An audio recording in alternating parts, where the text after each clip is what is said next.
కృష్ణా జిల్లా మచిలీపట్నంలోని పాత గొడవలతో అరటిపళ్ళు కోసే చాకుతో ఇద్దరు యువకులు పరస్పరం దాడి చేసుకున్నారు. దాడిలో చెల్లపల్లి పవన్ అనే యువకుడు తీవ్రంగా గాయపడి ప్రభుత్వ ఆసుపత్రిలో చికిత్స పొందుతున్నాడు.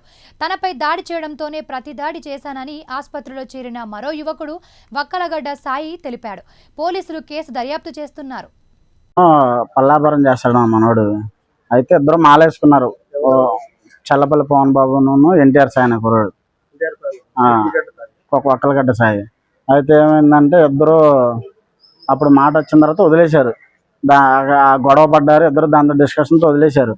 తర్వాత మొన్న ఒక రోజు ఏమైందంటే మనోడు ఎన్టీఆర్ సాయి కుర్రాడు వాళ్ళ ఇంటికి వెళ్ళి బాత్రూము మీటర్ అన్ని పాల్గొట్టేశారని చెప్పి మనోడికి చెప్పారు ఎవరు. సరే అక్కడ దానికి డిస్కషన్ చేసి అడిగాడు, వదిలేశాడు. ఇవాళ మనోడు విజయవాడ నుంచి నన్ను రాత్రి వచ్చి తాగేసి వాళ్ళ పొద్దున ఫోన్ చేసి మనోడికి ఏంటి నన్ను ఇలా అన్నావంట అని చెప్పి, ఎక్కడ ఉన్నావంటే నేను ఇలాగా చలరాస్తాలో ఉన్నాంటే అక్కడికి వచ్చాడు ఒక్కలగడ్డ సాయి.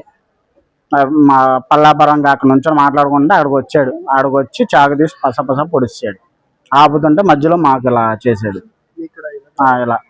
ఇలాగనే ఇంకొక రోడ్ని కూడా కర్రతో కొట్టాడు.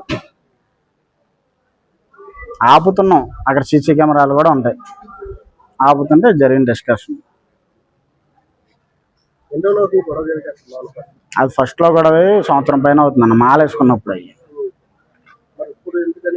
ఇప్పుడు మనోడు తాగితే ప్రతిసారి అలాగే జరుగుతుందన్న. తాగితే బందరు వచ్చాడంటే తాగితే మా అలాగే డిస్కషన్ చేస్తానంటాడు, ఫోన్లు చేస్తానంటే మీకు ఎవరికాలు తెలియదు. మళ్ళీ వాళ్ళిద్దరు చుట్టాలే. ఇంకా వదిలేశాడు పక్కన టెంపుల్ కానీ అక్కడే ఒక 2 సందులు యువతల.